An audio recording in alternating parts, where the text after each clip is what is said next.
Kepres pemindahan. Apa? Kepres pemindahan IKN. Pemindahan ibu kota dari Jakarta ke IKN. Kita melihat itu kesiapan betul-betul ya. Di sana harus betul-betul siap betul. Cuma hanya tanda tangan gampang satu detik ya tanda tangan. Tapi kesiapan IKN itu sendiri kalau yang namanya sudah ditanda tangani pindah. Pindah itu semuanya harus siap. Bukan hanya gedungnya yang siap. Furniturnya harus siap, listriknya harus siap. SDM-nya harus siap, sistemnya harus siap. Ini bukan pindahan rumah aja, ruwetnya kayak gitu. Ini pindahan ibu kota. Jadi semuanya harus dihitung. Yang tanda tangan bisa saya, bisa Presiden terpilih Pak Prabowo Subianto. Tapi yang paling penting kotanya ini siap betul. Ekosistemnya sudah terbangun. Kalau itu sudah siap, kan juga ada yang pendukung lainnya. Logistik seperti apa, sekolah untuk anak-anak yang nanti di sana siap enggak, rumah sakitnya siap enggak, semuanya. Tidak hanya urusan kita pindah, kalau hanya orangnya aja, hanya bawa baju, siap. Indonesia Lawyers Club kembali hadir dengan tema Jokowi makin galau, IKN terancam mangkrak, dengan narasumber Ketua Umum Relawan Solidaritas Merah Putih, Sylvester Matutina.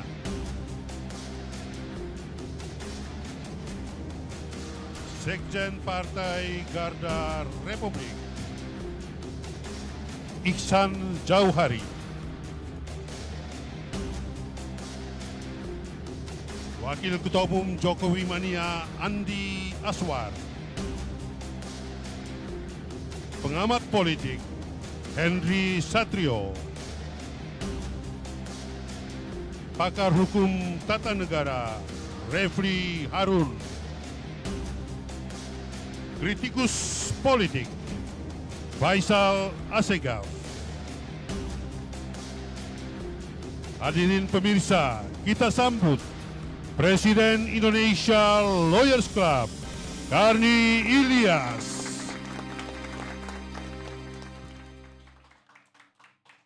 Pemirsa, kita bertemu kembali di Indonesia Lawyers Club. Malam ini kita akan membahas soal pindahnya ibu kota yang dalam periode kedua ini digagas oleh Presiden Jokowi. Kita akan pindah ke IKN. Bahkan dirancang bahwa pada tahun 2024 ini sebagian ASN sudah berada di sana. Bahkan 17 Agustus 2024 yang lalu itu akan merupakan pertama kali peringatan 17 Agustus dilangsungkan oleh Presiden dan Wakil Presiden di IKN. Tapi itu pun gagal. Artinya Presiden terpaksa berbagi dengan Wakil Presiden. Presiden di Jakarta bersama Presiden terpilih Prabowo.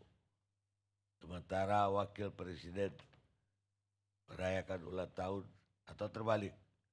Yang di Jakarta justru Wakil Presiden dan Wakil Presiden terpilih. Tapi yang jelas peringatan itu dilakukan di dua kota, yaitu di IKN dan di Jakarta. Dan yang paling terakhir adalah rancangan atau rencana atau tekad dari Presiden Jokowi bahwa pada bulan dari 10 September yang lalu beliau akan berkantor di IKN selama sebulan sampai penyerahan kepada Prabowo Subianto. Baru dari tanggal 20 itu Presiden akan ke Jakarta untuk penyerahan jabatan kepada Prabowo sebagai Presiden terpilih. Tapi nyatanya Presiden hanya berapa hari dan kemudian balik lagi ke Jakarta, balik lagi terakhir ke IKN, dan terlihat galau sekali. Itu yang sehingga judulnya Jokowi makin galau. Dan banyak juga pengamat yang masih meramalkan bahwa IKN itu akhirnya akan mangkrak. Karena dari 466 triliun yang dirancang untuk membangun IKN, sampai hari ini baru 18% dari pagu anggaran 45 triliun yang dikucurkan di IKN. Dan memang seperti dikatakan barusan dari PT-nya Presiden Jokowi, bahwa ekosistemnya belum siap.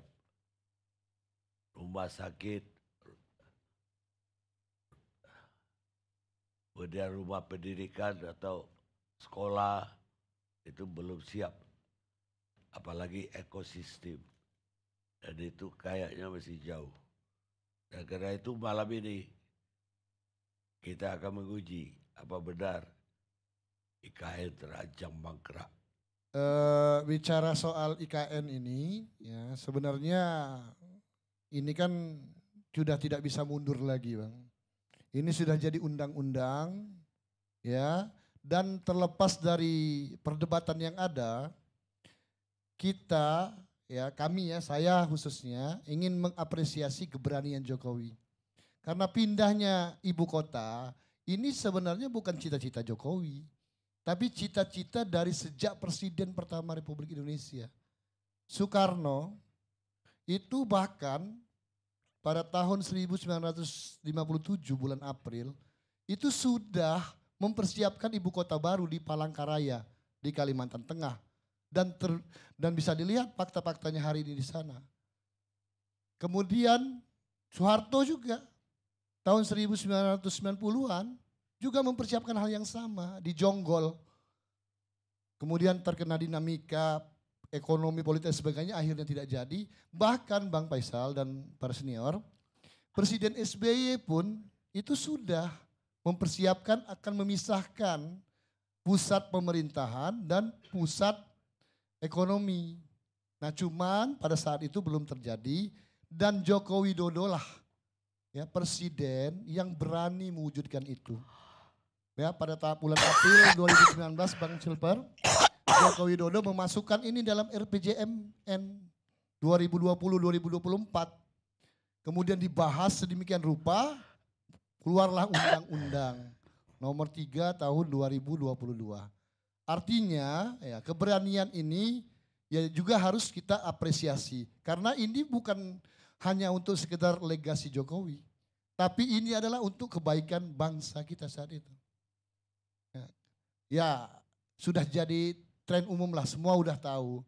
Indonesia ini sekarang sedang mengalami menuju ke puncak bonus demografi.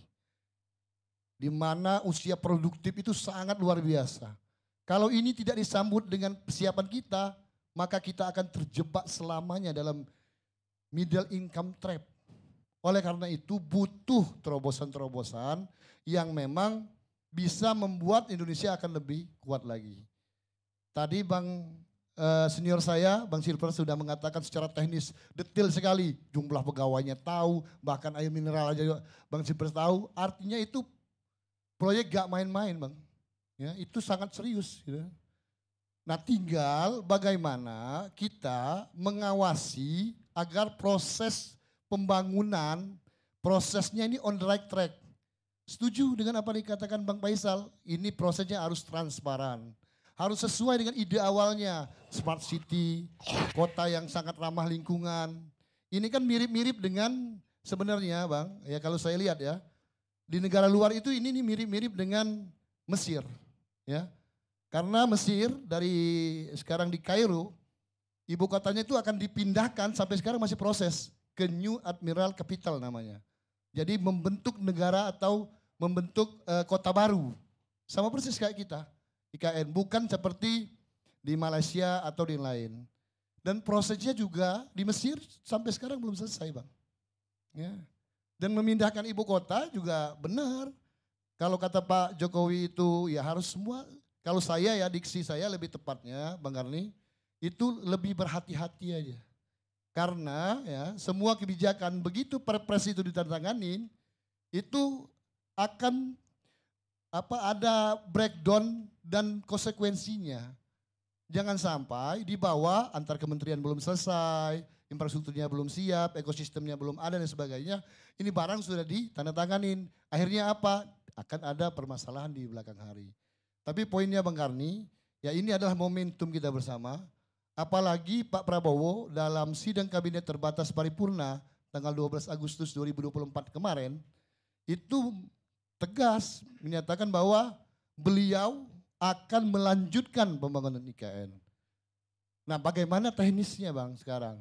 Ya memang tadi sudah di spill ya sama Bang Jumester bahwa ya kita ini menyiapkan pondasi-pondasinya, kita menyiapkan jalannya, kita menyiapkan regulasi yang baik. Sehingga para investor yang menurut riset kami per tadi sore itu sudah ada 30-an MOU yang akan groundbreaking dan ada sebagian juga sudah.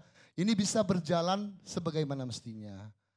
Yang jelas ya ini adalah bentuk salah satu ya keberanian pemerintahan hari ini agar ya masa depan Indonesia, masa depan anak muda terutama yang sering didengung-dengungkan, sering dikatakan, sering dipidatokan oleh Presiden terpilih kita Pak Prabowo ini bisa berjalan sesuai dengan apa yang menjadi cita-cita kita berbangsa dan bernegara. 2045 era keemasan bangsa Indonesia harus dipersiapkan sedemikian rupa termasuk salah satunya dengan Indonesian sentris.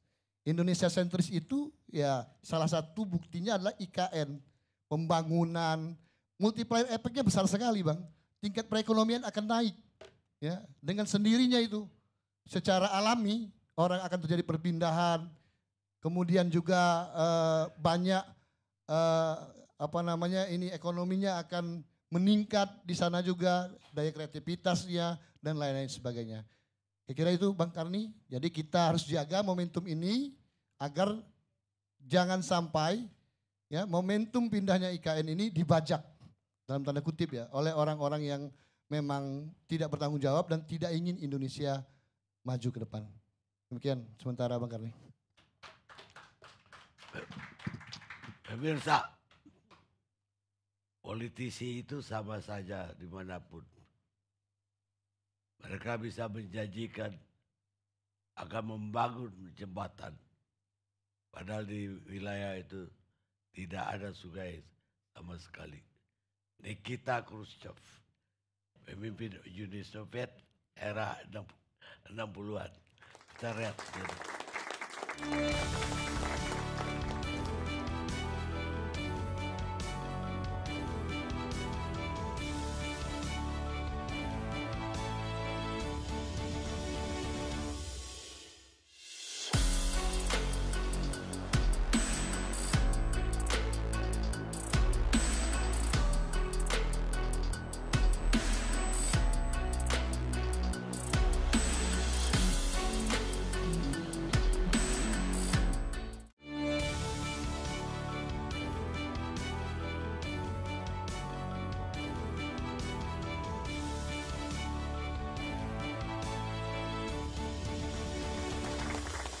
Pemirsa, kita lanjutkan acara kita.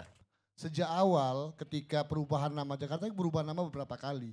Dari awalnya Sunda Kelapa, kemudian direbut sama Demak menjadi Jayakarta, datang Belanda dengan POC 1619 menjadi Batavia, akhirnya Indonesia merdeka menjadi kota Praja Jakarta memang tidak didesain untuk menjadi pusat pemerintahan, hanya pusat perdagangan. Karena di Jakarta ini 40% wilayahnya itu di bawah permukaan laut.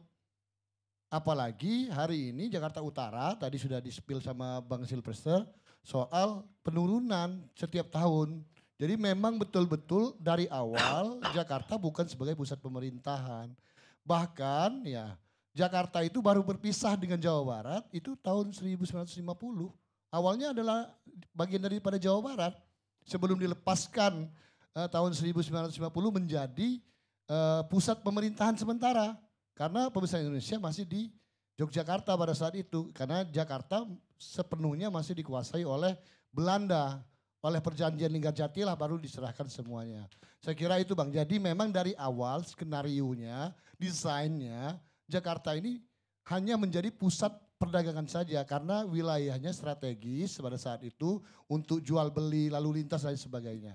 Jadi clear kalau memang ya presiden-presiden kita sangat visioner merespon itu, tahu itu, maka mempersiapkan sejak zaman Soekarno dan baru hari ini bisa diwujudkan. Terima kasih.